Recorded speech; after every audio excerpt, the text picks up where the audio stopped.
un espacio en el que nos adentramos en las vidas de personalidades y figuras del país con un nuevo enfoque. Son historias detrás de los rostros que dejan huella y tú estás invitado a conocerlos, porque ahora abren los micrófonos del panel de análisis G9 en El Atrio de los Gentiles.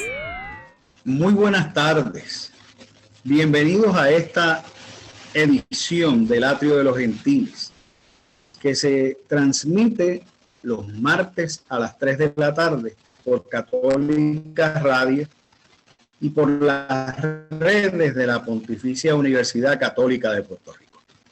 Comodero este espacio con la doctora Yaira Ortiz, y es un placer, como siempre, tener este privilegio, porque es un privilegio y además pues es una tarea que la hacen sencilla los invitados y las invitadas, pero que no deja de ser algo compleja. ¿Por qué? Porque tratar de resumir todo lo que nos dicen en 2 intervalos de 20 minutos es de por sí enorme. Y realmente ellos son y ellas son quienes nutren nuestro programa, este Atrio de los Gentiles. Hoy vamos a estar entrevistando a la licenciada por su licenciatura en Derecho, Gladys Torres. Doña Gladys es archivera del archivo, de uno de los mejores archivos históricos. Está a cargo del archivo histórico en Ponce, que tiene extraordinarias colecciones documentales sobre lo que es la ciudad y ha sido el devenir de la ciudad y Ponce por mucho tiempo. Ella ha estado allí una fracción del tiempo. Pronto va a ser medio siglo. De manera que lo que existe allí, debo decir que se lo debemos siempre al esfuerzo de muchos, pero particularmente al esfuerzo y la vida dedicada de nuestra invitada. Debo decir que cuando yo escuché que ella iba a estar aquí, enseguida pensé en los Tormes. Y tengo que subrayar, ¿verdad? Porque me lo dijo ella antes de la grabación, que su tía, doña Herminia Tormes, fue la primera abogada admitida en Puerto Rico a la práctica de la profesión en el 1917, y que obviamente preocupada por los grandes problemas sociales del país y los problemas de la mujer, una adelantada a su siglo y a su tiempo. Y yo dije, si llega a ser familia de doña Herminia, Yaira, la comoderadora, va a tener que hacerse cargo de esto porque debe ser recia. Pero ya nos enteraremos. Así que le doy la bienvenida a doña Gladys con extraordinaria alegría. Y le dije antes de que empezáramos, usted tiene el trabajo que yo hubiese querido tener toda la vida. Cuando de niño me metía en las colecciones documentales de la Universidad de Puerto Rico, a explorar sin saber, pero queriendo aprender. Así que gracias por su trabajo, por su dedicación. Los archiveros nos permiten no solamente rescatar, sino construir la memoria futura de lo que hemos sido. Así que bienvenida al Atrio de los Gentiles. Le paso el batón enseguida a la doctora Ortiz. Adelante, Yaira. Hola, buenas tardes a todos. Gracias, Víctor, por la presentación de la licenciada Gladys Tormes, directora del Archivo Histórico de Ponce, a quien tenemos aquí. Está, yo me siento muy feliz, muy contenta de que esté justo a mi lado. Yo le decía a doña Gladys, nosotros vamos a comenzar esta entrevista explicando, porque yo tengo la mayor curiosidad del mundo de saber de dónde nace el apodo de Maja. Porque donde quiera que buscaba información decía Gladys Tormes Maja. Bueno, bueno, pasa lo siguiente, cuando yo empecé a trabajar en el municipio en el 1969 con el Plan Nixon, Ok. en aquella época, pues conocí tanta gente y tantas personas que yo le decía, mira Majo, ven acá, mira Maja, ven acá, mira. Entonces todo el mundo decía, ¿y por qué ella nos llama Maja y por qué nos llama Majo? Y era porque como para quedárseme todos esos nombres que los acababa de conocer, pues los llamaba Maja y Majo. Y entonces, pues de ahí me pusieron a mi Maja. Pues entonces todos ellos también comenzaron a llamarla a usted Maja. Entonces, pues querían saber qué quiere decir. Pues mira, la palabra Maja cariñosamente quiere decir guapo o guapa. Ah, bueno, pues Mira, entonces guapa. le cayó también a usted el Allá apodo dice al guapa, sello. mira, guapo, mira. Yo de guapa no soy nada. Ay. Eso ya eso pasó con mi edad. Pero si me dicen Maja, pues yo contesto, pero no. Bueno, yo tenía muchísima curiosidad. Gracias por satisfacer mi vena curiosa. Cuéntenos sobre usted. ¿De dónde nace esa pasión por la historia? ¿Cómo se da ese despertar a ese cariño por la historia y por mantener la documentación de nuestra historia? Bueno, cuando yo estudiaba escuela elemental, me gustaba la historia. Y en aquella época teníamos el libro aquel de Across the Ages, que era el que se usaba para enseñar, y entonces era en inglés y demás. Pero la maestra que me ayudó mucho fue mi Benito, maestra de sexto grado en la escuela Pujals, que me entusiasmó a mí con la cuestión de la historia. Y luego cuando me fui a estudiar a la McKinley, después de ahí me fui a estudiar al colegio, la Academia Bautista de Barranquita, de donde me gradué de cuarto año, pues ahí pues seguí mi interés por la historia y empecé pues algo aquí, algo allá, pero no la sabía toda.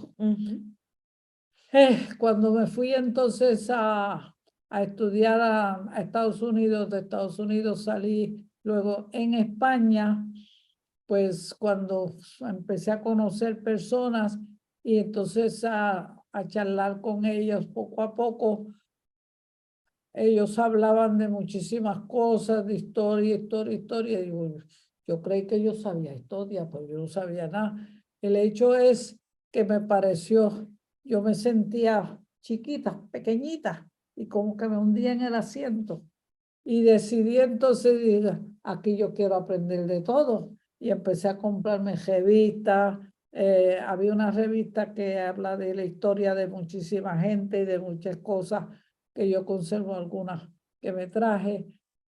Y empecé a leer, a leer, a leer, y ahí me fui entusiasmando y aprendiendo poco a poco. Y empecé entonces también conociendo de la historia de Salamanca y me convertí hasta guía turística para los compañeros y personas que venían a Salamanca de visita. Pues empecé a ser guía también y a enseñarle y todo lo demás. Y así pues empecé. Y una cosa fue llevando a otra. A otra. Entonces cuando aquí vino que se pasó la legislación de la recolecta, que fue la administración de don Luis Aferré, de recoger de todos los archivos de Puerto Rico, la documentación para llevarla al archivo general, pues yo era ayudante del alcalde Juan H. Cintrón bajo el programa que te dije federal, Plan Nixon. Y entonces me asignaron para que yo atendiera al profesor, no me acuerdo el nombre del profesor, pero sí de los que vinieron a trabajar. Una fue Ramonita Vega, María Luisa Vigo, el que vino a ser archivero general después, que hizo su tesis fue el libro que se usa para... perdón que se me fue esto. Sí, pero Se me fue. han pasado muchos años que recordar los nombres a veces es difícil. Entonces me encomendaron a mí que los atendiera. ¿Qué pasa? Que cuando vienen a atenderlos, pues yo enseño dónde posiblemente están todos los documentos que ellos quieren llevarse. Y era un salón enorme, gigante en el primer piso de la alcaldía. Había un palomar arriba que también tenía documentos y otros sitios más donde habían documentos guardados. Pero ese salón grande estaba todos los documentos, pero encima de eso habían fregador, lavamanos, latas de pintura, tablas. Era como una cobaya. Era una covacha, pero era gigante. Era como de aquí a un salón, en el primer piso ocupaba lo que hay ahora como 4 oficinas en el primer piso. Mire para allá. Y todo eso sacamos 3 camiones de basura. 3 camiones antes de eso. Y entonces, pues se empezó a buscar a ver dónde podían estar los documentos antiguos que dijeron. El hecho es que pasaba lo siguiente. Esto es parte histórico. Cuando había unas elecciones, antes del 40, pues esas elecciones, si cambiaba el gobierno, todo el mundo se iba. Y el gobierno tenía nueva gente. ¿Qué pasa? Toda esa documentación la bajaban y la amontonaban en un sitio.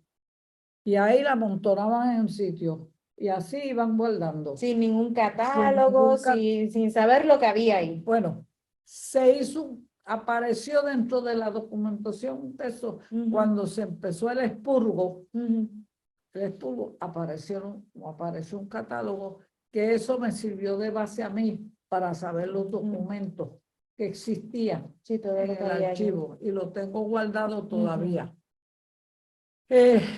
Empezamos a buscar todo eso. Luis de la Rosa era el director, el estudiante que vino a ser luego archivero general. Nos hicimos bien amigos. Murió muy joven. El hecho es que toda esa documentación empezó a sacarla. Cuando de momento encontramos una caja gigantesca, bien larga, como de 5 pies de altura, casi de la caja, tapada con todos esos documentos. Empezamos, buscamos y la abrimos y veo que la caja tiene acerrín. Ese es el primer descubrimiento que hacemos.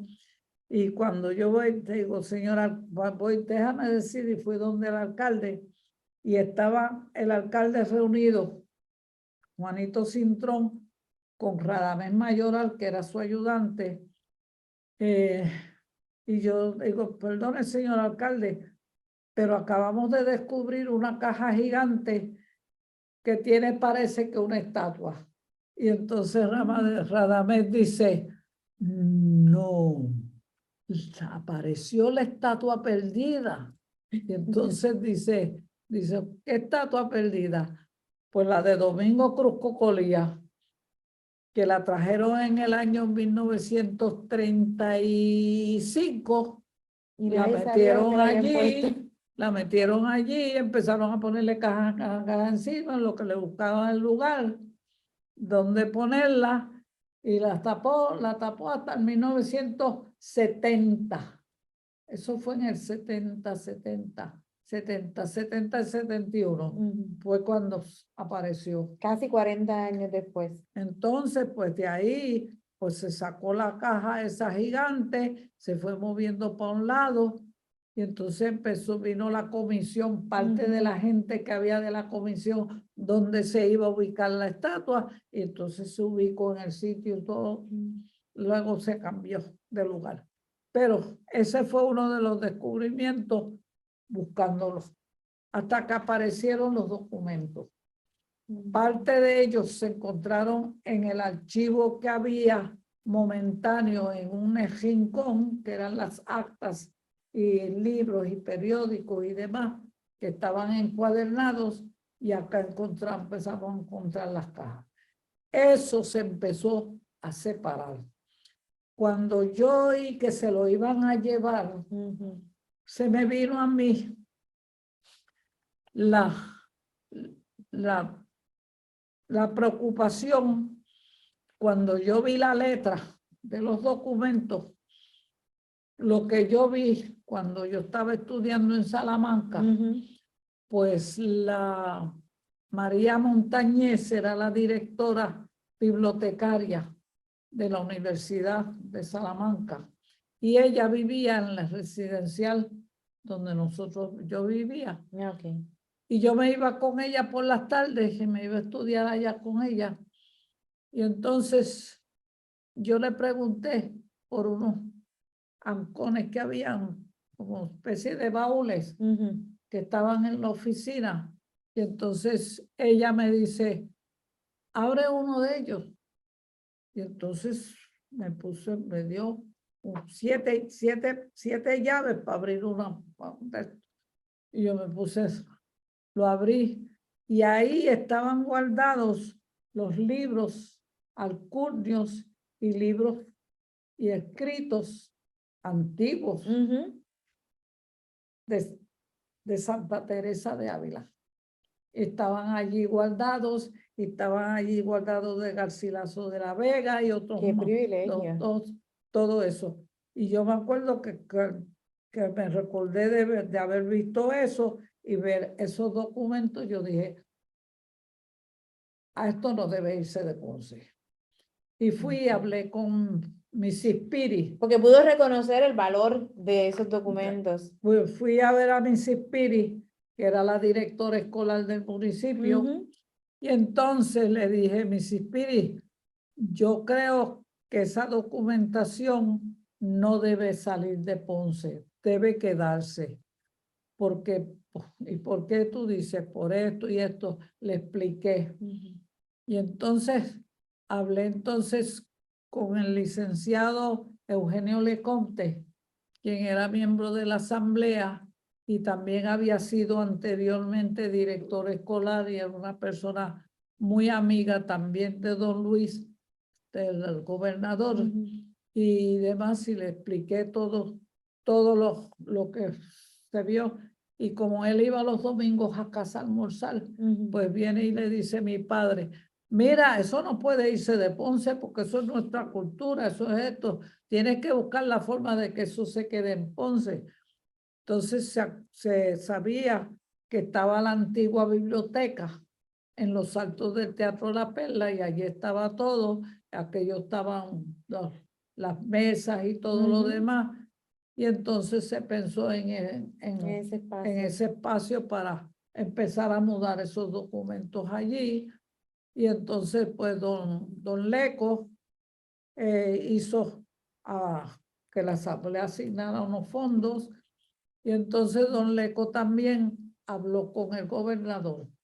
Ese hecho hizo que el gobernador llamó entonces al director del instituto en aquel tiempo, e hizo que esa documentación, o sea, que le dijo para que no se moviera la de Ponce, se quedara en Ponce, y Ponce se quedara de custodio. Pero ese acuerdo no se firmó, se vino a firmar pocos años ahora con Mallita. Y entonces no aparecía nada para que Ponce tuviera ese archivo y demás. Por eso ya ahora Ponce tiene su archivo, pero estamos con el problema de que vino la pandemia, vino los temblores de tierra, vinieron los huracanes María y Fiona, y estamos en el edificio y estamos en una condición. Los documentos están bien, están conservados, están custodiados, todos los días se van a chequear, se van a ver, no tienen hongo, no tienen nada, están en buenas condiciones. Lo único es que el edificio estructuralmente se han caído, el edificio allá, pero el archivo no se ha caído nada. Okay. Y por tanto están bien. Hasta ahora está en esa condición. Lo único que falta es arreglar la estructura para volver a tener el uso. Pero hay que sacar, cuando lo vayan a arreglar, hay que sacarlo todo. Porque no se puede tener una construcción con gente extraña. Sí, no, y con tanto documento valioso e importante. Víctor, se nos fue la primera parte ya del programa. Pausamos entonces y volvemos a la segunda. Pausamos y regresamos en breve al Atrio de los Gentiles. El Atrio de los Gentiles. Regresamos a esta edición del Atrio de los Gentiles. Espacio abierto para aprender.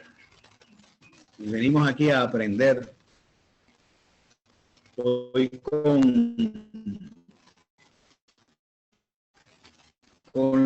el extraordinario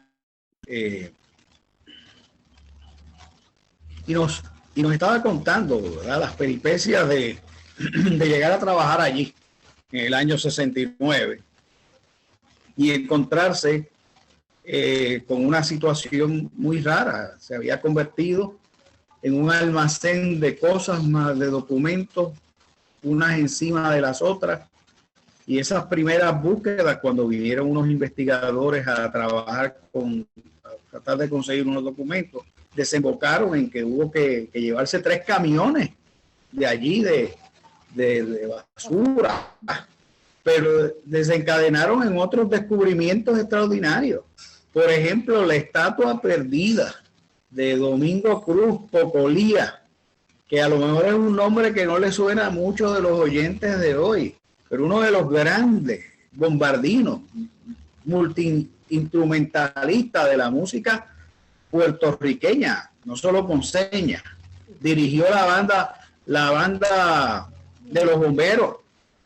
Cuando murió Morel Campos, se hizo cargo de la banda sinfónica de Ponce. Un extraordinario innovador musical también.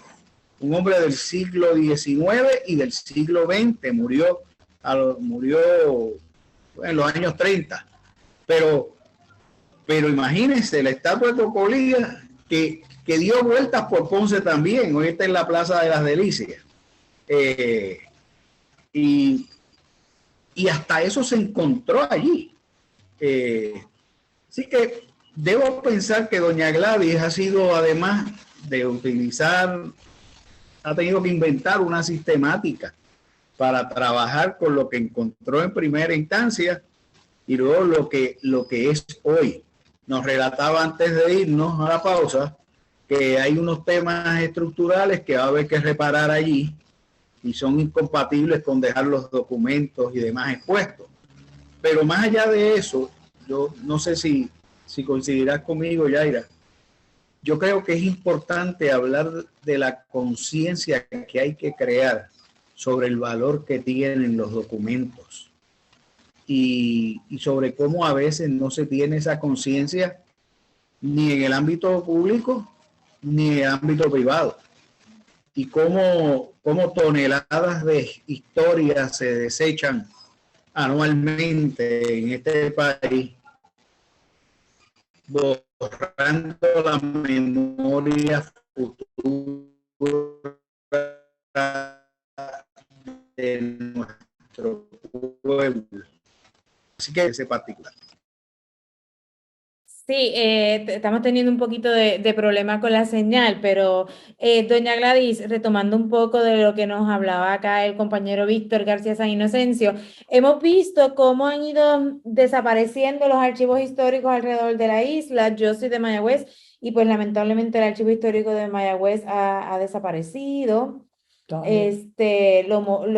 Los documentos pues han carecido y han sufrido muchísimo por el mantenimiento. Usted hablaba de ese proceso de cuidar los documentos, de mantenerlos estables y a la disposición del público. El problema de Mayagüez fue que a alguien se le ocurrió encuadernarlo y al hacer la encuadernación, o sea, unieron un montón de papeles y ahí metieron planos y todo lo demás y cortaron y encuadernaron sin saber lo que... Y entonces los archivos de Ponce, los documentos de Ponce no están encuadernados. Lo único que está encuadernado son las actas. Las actas del ayuntamiento. Hay algunos de ellos que sí están encuadernados, pero tienen una relación continua de esa documentación. Me refiero. Y hay algunos que están amarrados en forma de libros, pero se pueden, pero encuadernar nada. Lo único que están encuadernados en el archivo son los periódicos que se han encuadernado, los que estaban encuadernados, porque los periódicos actuales pues se tienen en cajas, se están guardando en cajas. Yo tengo los periódicos desde el 1874 hasta el día de hoy, guardados. ¿Y qué condiciones especiales debe tener un archivo histórico para que esos documentos se preserven a través de la historia y pasen a futuras generaciones? Mantenerlos en las cajas adecuadas, antiácidas y todo. Pero al principio, cuando yo me encontré con todos estos documentos, tuve que limpiarlos, los del siglo, desde el 1800 hasta los que pude encontrar hasta el 14 y plano, que todavía estamos limpiando y arreglando. Esos documentos, todos. Se me ocurrió cuando estábamos trabajando para hacer unas carrozas de carnaval, estaban las tarimas en el muelle, y allí tenían una especie de bala, una especie de bala, y yo pregunté para qué era aquello, y me dijeron, no, es que ahí se meten las cebollas y las papas. Y las papas cuando vienen... Para preservarlas. No, para matar las cucarachitas americanas. ¿Te acuerdas aquellas cucarachitas que vinieron antes, americanas chiquititas? Pues se metían ahí las cebollas y los ajos y todo eso que venían de Estados Unidos en barco para matar eso. Y eso estaba allí sin uso ninguno. Y nada, cuando se me ocurrió, yo pensando, ¿y cómo yo limpio y arreglo todo esto? Y entonces se me ocurrió llamar al muelle. ¿Está la bala esa ahí? Me dijeron, sí. ¿Puedo llevar unos documentos y meterlos? Entonces los llevé. Los empecé a meter ahí, primero un camión, los guardamos, le sacamos todo el aire y los dejé como por 3 semanas en lo que... Para desinfectarlos. Para matar lo que tuviera. Ahí se mató todo. Lo desinfectarlo y limpiarlo, eso fue otra odisea. Yo me traje entonces de mi casa la aspiradora. Y entonces empecé poquito a poco a recoger todo del comején y la polilla y todo eso. Empecé a limpiarlo, a absorberlo poco a poco. pero el vecino botó una puerta que tenía muchos cuadritos así de cubierto de esto, Los vitrales. no, que tiene el de metal, que tiene huequitos. Ah, como screen, de screen. un screen. Y tenía la puerta esa tenía como 10 screens pequeños encuadernados. Y él los tiró allí en la basura para botarlos detrás del patio de casa, de la casa de él y de la mía. Y yo los recogí todos. Y había unos más grandes y unos más chiquitos. Todos los recogí y me los traje. Y empecé con eso y la aspiradora, fui limpiando. Y esas eran ideas que a ustedes se le venían porque no venían. había ninguna preparación académica que le dijera cómo hacerlo. No. No. Bueno, cuando me nombraron a cargo del archivo, que me dieron el título para archivo en el 74, el archivo general empezó a dar unos seminarios y yo empecé a ir a los seminarios y a coger seminarios pero también me metí bajo la silla porque la verdad todos sabían menos yo. Y empecé a llevarme todo eso y a leer, me empecé a leer todos los seminarios que se hacía con esto, que se hacía con lo otro. Y ahí pues fui cogiendo ideas y empecé a leer, buscando información al respecto, que no hay como a hoy día, que con la computadora tú sales a todos lados y encuentras información. Pero ahí poco a poco me fui formando y empecé hasta que me quedaba hasta las 8 y 9 de la noche, que era que cerraba la biblioteca, limpiando documentos. Uno a uno los leía, los iba limpiando y los iba acomodando. Y tenía una muchacha, Araceli Rivera, que me ayudó mucho al principio. Y ella pues me trabajó, la cambiaron cuando vienen los cambios políticos, me la sacaron. Y entonces tuve que empezar con otras personas a enseñar también a trabajar.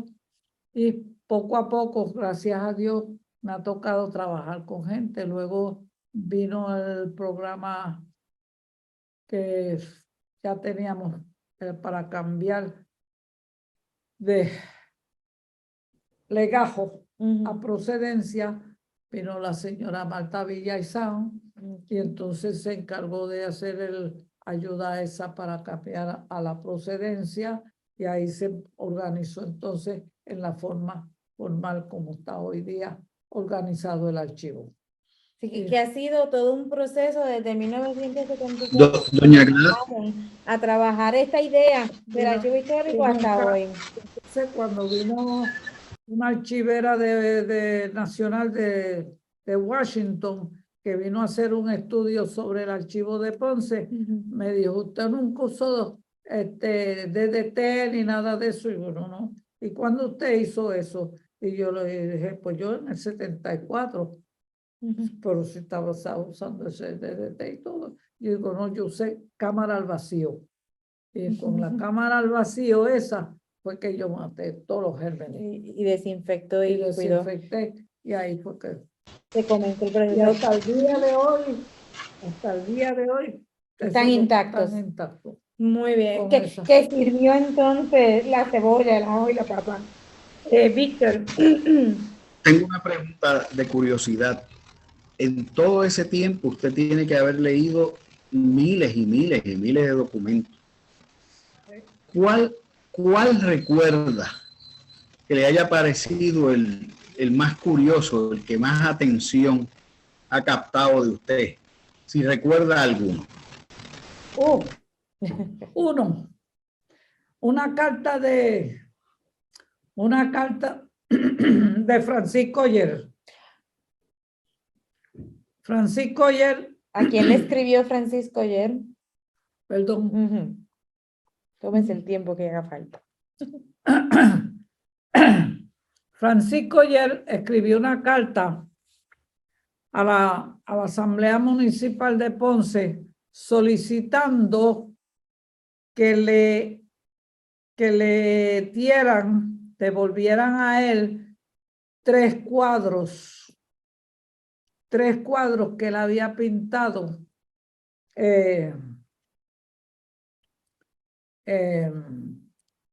a cambio de uno de George Washington, que era el que le convenía más tener la asamblea. Esa carta es del 1912 o 13, creo que, no me acuerdo, pero esta es esa fecha. Él había hecho esos cuadros y resulta que nadie sabía quién era el autor de ellos.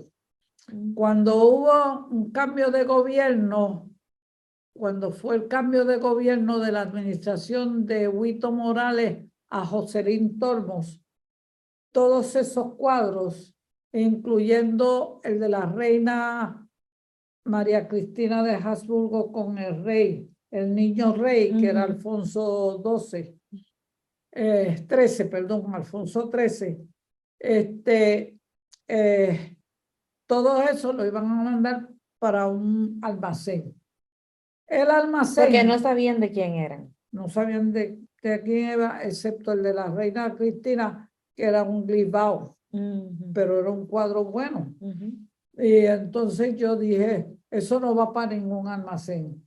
La ley me dice que yo soy custodia de todos los documentos, cuadros, y me los traje para el archivo acá en el Teatro La Perla y los puse en contra del sol para que no recibieran el sol y demás.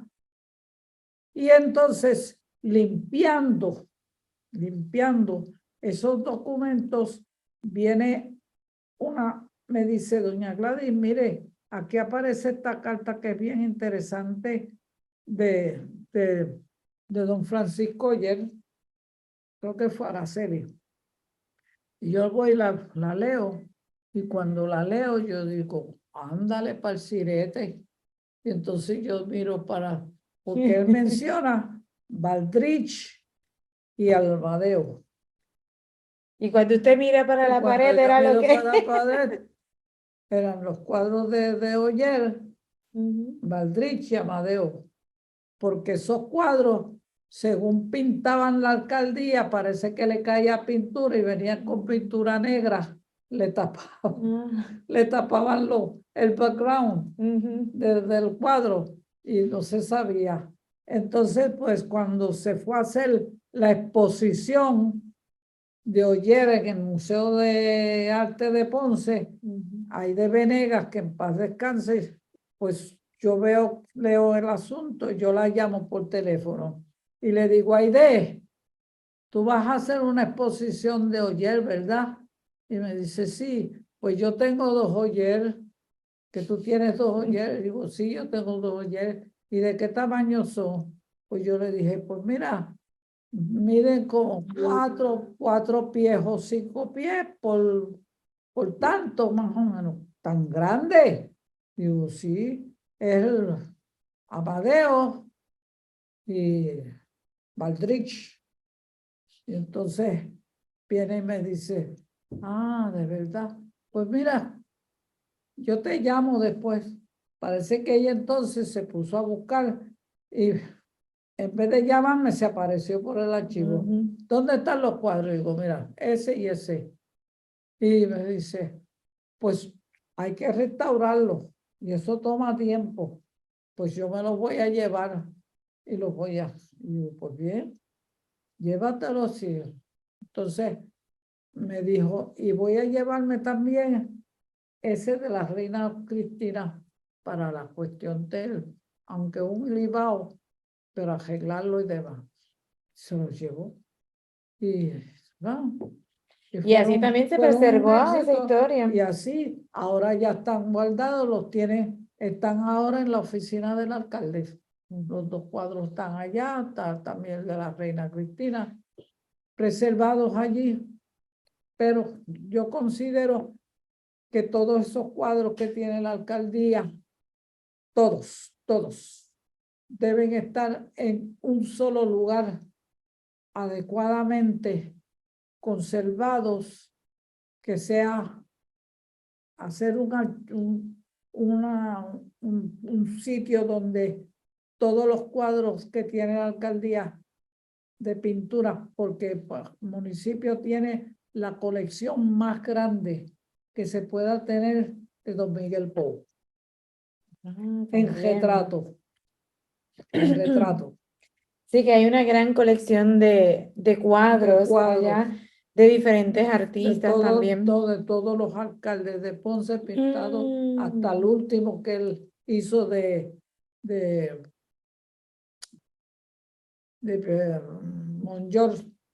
Monjol, el cuadro.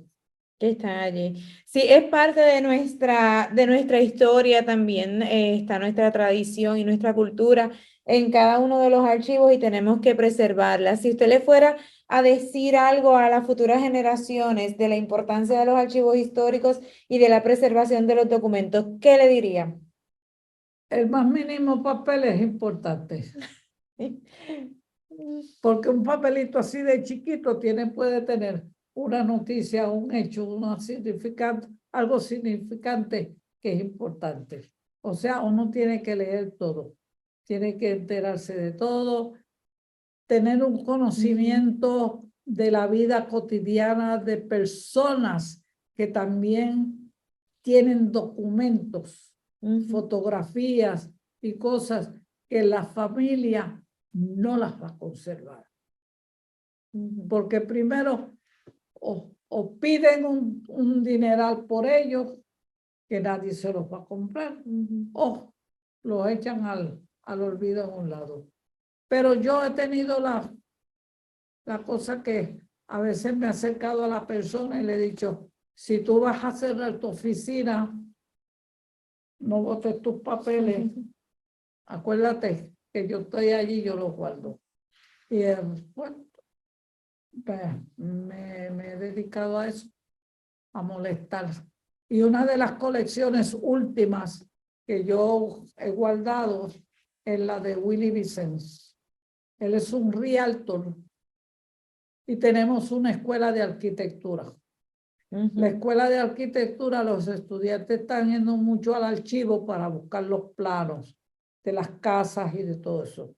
Pues, ¿qué pasa? Yo estuve en la oficina de Willie Vicens y Lourdes estaba trabajando con un documento y yo digo, oye, ¿qué es eso?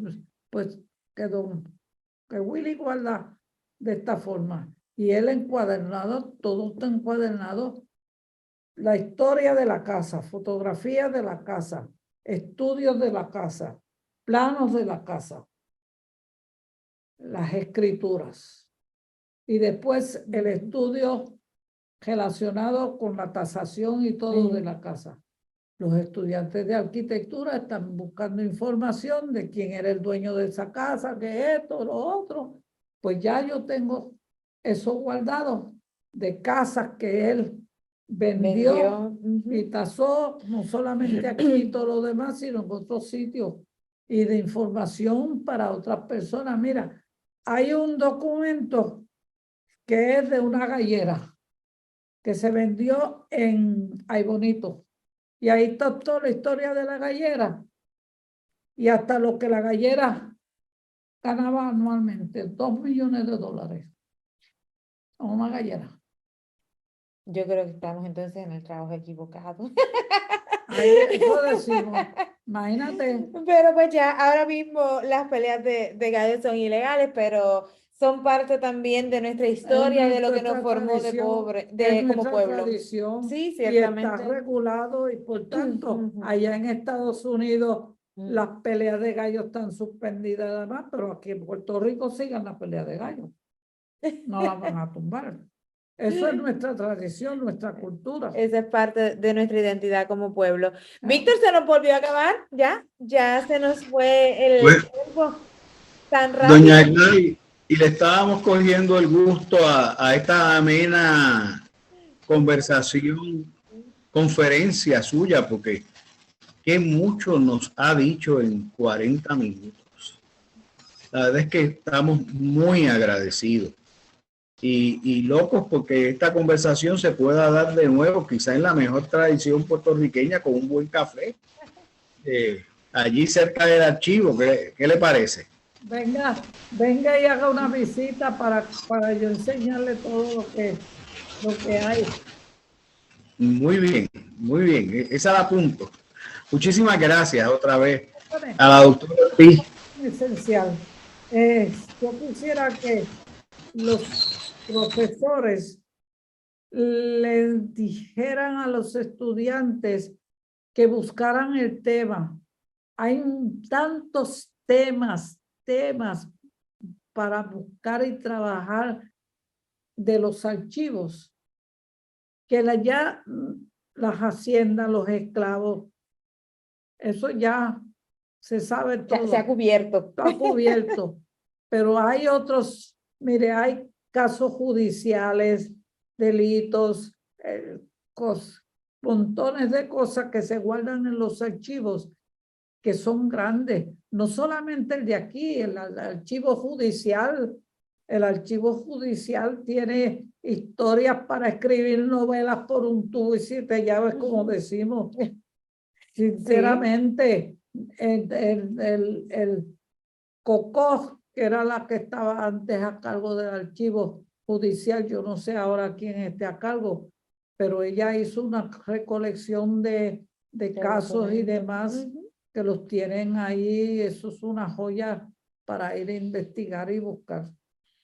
Sinceramente, el que quiera escribir novelas para hacer premio Nobel de literatura, a montón por chavo, como dicen por ahí. Muchas gracias. Buenos instrumentos para investigar y alimentar la imaginación. La imaginación de muchas. Yo tengo el caso de la esclava Agripina, es un caso que ya lo han llevado muchas personas. Carmelo Rosario Natal escribió algo sobre ella, pero eso es para hacer una película. Muy, muy interesante, muy interesante. Es para hacer una película como lo que el viento se llevó con ese caso, sinceramente. Sí, tenemos mucho para alimentar nuestra imaginación, pero también para nutrir nuestra noción de quiénes somos y tomar decisiones para dónde ir. Agradecemos el tiempo, el que haya venido hasta la Escuela de Derecho de la Pontificia Universidad Católica de Puerto Rico a compartir este espacio, a compartir sus saberes y su nostalgia, su amor también por preservar nuestra historia. Víctor, pues entonces yo creo que a ti te veo la próxima semana, con el favor de Dios, aquí en los micrófonos del Atrio de los Gentiles. Intégrate a la mesa y descubre las vidas de los gentiles. Comunícate con nosotros a elatriodelosgentiles@pucpr.edu. Queremos saber de ti. El Atrio de los Gentiles es una producción de la Pontificia Universidad Católica de Puerto Rico.